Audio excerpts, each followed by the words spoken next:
is Joe Blaschka from Washington State. Joe is a registered professional engineer in 8 states and the principal and founder of ADCOMM Engineering. Prior to starting ADCOMM in 1979, he worked for Motorola in a small telephone equipment electronics manufacturer. Joe has been engineering and installing simulcast systems since the early 70s. ADCOMM Engineering has worked on over 500 communications projects, ranging from low-band paging systems to 900 megahertz trunk systems.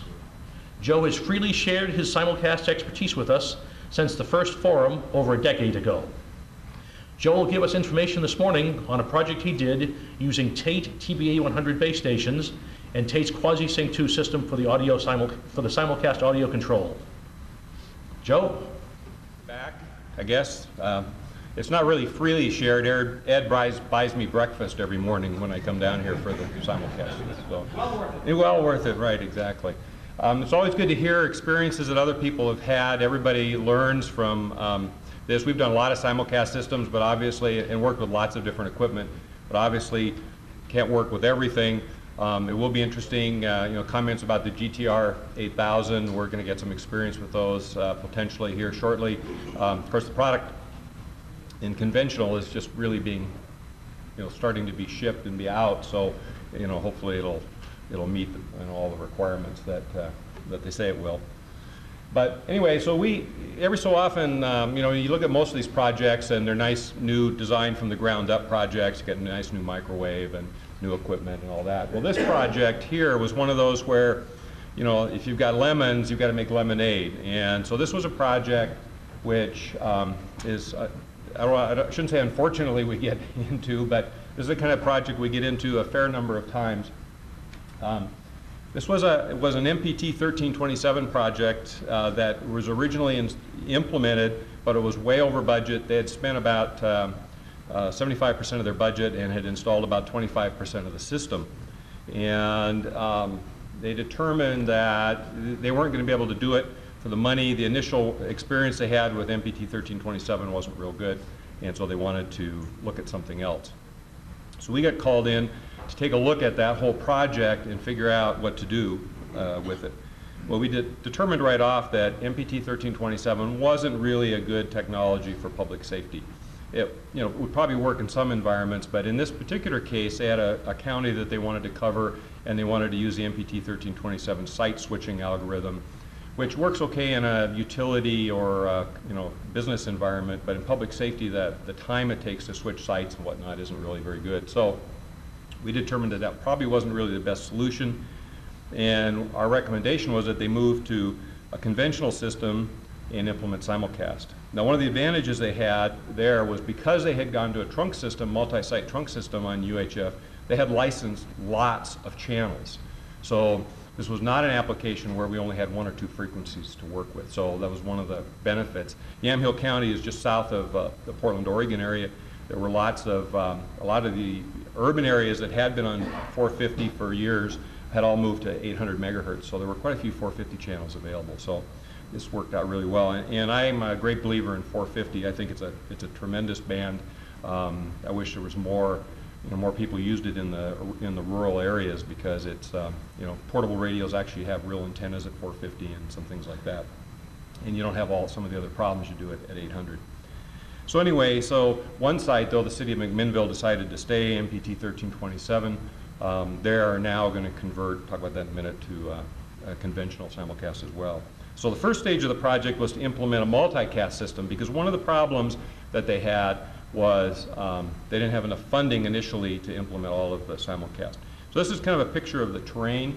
Well, it's a lot different colors on the screen. You can see this area here. Well, not really show up anywhere near as yeah, there's no, yeah, it's, so what happens is this area, this area is all valley here, and this area here is all fairly high mountains. So quite a few of their sites in the county, you need to cover back into this area back in here as well.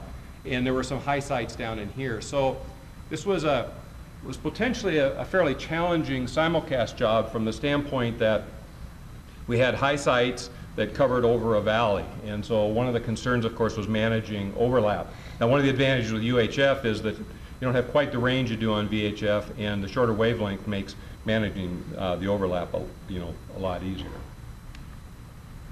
So the basic system design ended up being an 8-site, 5-channel system.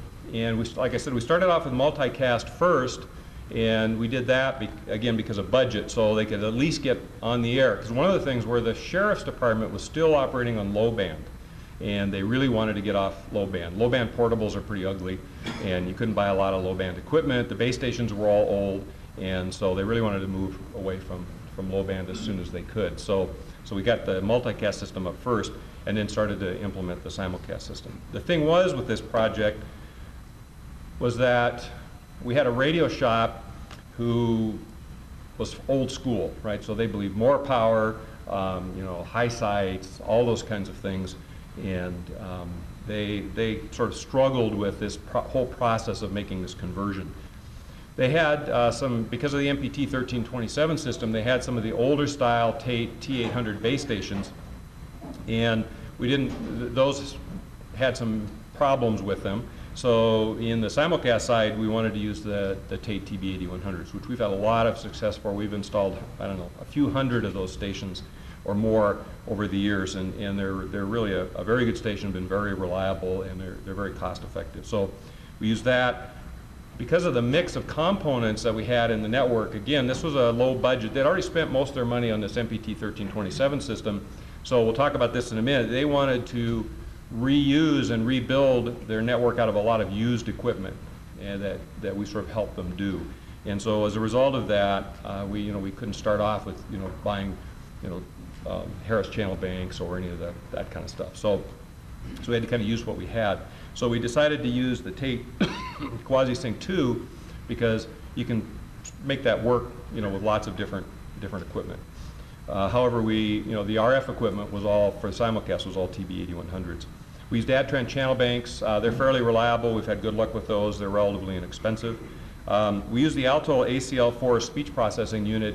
That is, because this was a narrowband system. Now, I've talked about that in the past.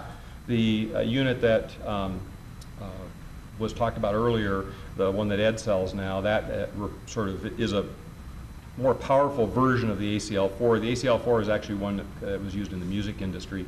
The biggest problem with that is that it's got all these knobs on the front of it to make the adjustments. And you know how knobs and technicians are, right? It's really difficult for people to leave their hands off of it. And the problem with almost anything that does speech processing is you cannot adjust it typically with static levels, because the compression algorithms, the way the compression algorithms work. So people just want to mess with the knobs. So the new box that Ed's got there's no knobs on it, so that's good. Raytheon voters, that's all pretty standard. And the other thing was the channels, a lot of the channels were close spaced. So we had to use hybrid cavity combiners. This was another thing we had a lot of struggle with the radio shop with, because by the time we got done with some of these combiners, we were 100 watts into the combiner, and we were 10 or 15 watts out. And they just had a horrible time because we didn't want to put 18 transmit antennas up on the tower. So we wanted one or two transmit antennas and a receive antenna, so there's split antennas. But the reality of it is, and I've tried to teach people this a long time, is if you're the device of choice today is a 5-watt portable, right? Or maybe a 3-watt if you're at 800. Sure, so it doesn't make much sense to design a system and have people go out and buy 100-watt mobiles, but they expect it to work on a 5-watt portable everywhere. So you design it for 5 watts. Well, if you're designing it for 5 watts, that limits the talkback. So you don't need to have 100-watt base stations to talk to 5-watt portables, unless you've got a whole lot of voting receivers. Now that's the way you accomplish that. But we found that it's a lot easier to license, especially in our area where we have Canadian border issues. A lot easier to license, it's a lot easier to control interference if you design systems that are around 15, 20, 25, 30 watts ERP. And you'd be amazed at how well those systems actually talk where you want them to talk. So one of the things was the microwave system was in sort of bad shape. So we built a new microwave system using used DVM-6-45 and DVM-6-12T microwave. Now that's hardly new equipment anymore, and one of the adjacent counties was upgrading their microwave, and so they gave this county all their old stuff. They had a lot of trouble. I mean, again, the shop didn't have a lot of experience with this, so we helped them do that. We engineered in all the Loris loop switches, and they had sort of a star configuration before, and so we modified it from a star to a loop. It's kind of a picture of how the microwave system came out when it was all done. So, you know, this was again a case where, you know, we couldn't do it with all new equipment, so we kind of use what they could get that was cheap. In fact, a lot of the microwave they got free. So for the RF side, again, we use the TB8100 stations. They come, one of their versions is 48 volt power. Our pretty much design standard now is to design everything at 48 volts. Makes wiring a lot easier. You don't have to get electricians in, makes backup easier. Most of the stations were 100 watt stations. We did have some fireground repeaters that were not simulcast, and Tate has a station that's got 250 watt stations in one rack assembly. So it makes a really compact unit, so we used those as well. The QuasiSync 2, this was our first QuasiSync 2 project. We had used QuasiSync 1 successfully in some other projects, but that was a you know, fairly old technology. The QuasiSync 2 is a pretty nice product, went together really well. And again, many of the UHF channels were close spaced. So as everybody, and I think most people have probably gotten this message by now, but every so often we get a call from somebody who's trying to align a system and they never actually built the system in their shop first. And that is really, really important, because as everybody's talked about here, you know, you're going to run into some problems, and you're going to run into jumpers, you're going to run into a wiring issue. You know, when they staged this one, they found some wiring problems that they had put together that the shop had done. They had reversed some wires, and some things didn't get put together properly. It's a lot easier for training. It's a lot easier to go through the level setting process when everything is right there and you can see what's happening. So it's really, really critical. And in this shop, this particular project, we had a lot of trouble convincing the shop that this is what they should have, this is how they should do it. They felt that it was wasted time. When they got all done, though, they felt that it was not wasted time, that it was really worthwhile. So they sort of, you know, came along with that idea. And like I said, it was good to see it was all working at one time, and at least you know that it was all working at one time.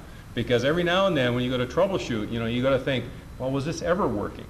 You know, it's kind of like the jumper issues, right? Was this system ever working? Did I miss something?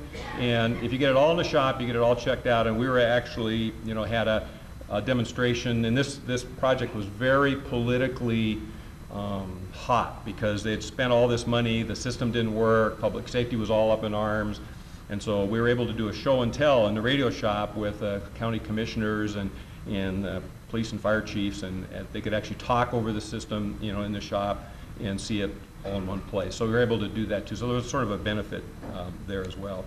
You can see this is what the staging looked like. Obviously not, you know, finished installed, but you know, we were able to get all the equipment together and have it all work.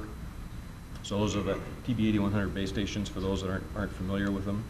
This was the Raytheon voters. I think almost everybody's familiar with the JPS voter. This is the QuasiSync, for anybody who used to see QuasiSync 1, you know, which was, you know, a large rack full of equipment. This is, you know, one channel's worth right here. All the cards are basically the same. They just change the software in them. So from a spares standpoint, it makes keeping spares and everything really easy. So currently, with this project, the city of McMinnville now has decided that they're going to move away from MPT 1327 to conventional simulcast. The system works so well, and in the county, you really almost can't get away from it. The coverage is really good. They, however, are Motorola oriented. So rather than expand the Tate stuff that we've got, they want to use Motorola equipment, GTR 8000 base stations, and the MLC 8000 IP simulcast voting equipment. It's going to be a little interesting because none of that stuff's really sort of, I mean, it's going to be all brand new, you know, software, you know, early software versions. The MLC looks like it's an interesting product, but the first release of it doesn't do continuous voting, which, you know, I thought was kind of a big, you know, owie for the product. But I think maybe by the time this gets installed, that'll be in place. So we're still having design discussions with the city right now on how all that's going to come together. And here was so when we were in the shop, this radio shop, county shop's been around for a long time, right? So we were poking around in the back of the shop, and I saw this GE sitting back there, and I pulled it apart, and it was perfect. The outside was a little dusty, but the inside was almost like brand new. And that was a low band GE, so I thought, you know, there's finally a station that I can actually, you know, tweak the IF and tune the final. And, I mean, yeah, it actually made me feel like I was a real radio guy again instead of a computer guy. So turn in your screwdriver. Turn in my screwdriver. Yeah, right. I almost took it home, but then I thought if I came home with that, my wife, I'd be sleeping out in the shed again. So, so yeah, I left it there at the shop. I was tempted though. So I think that's it for right now.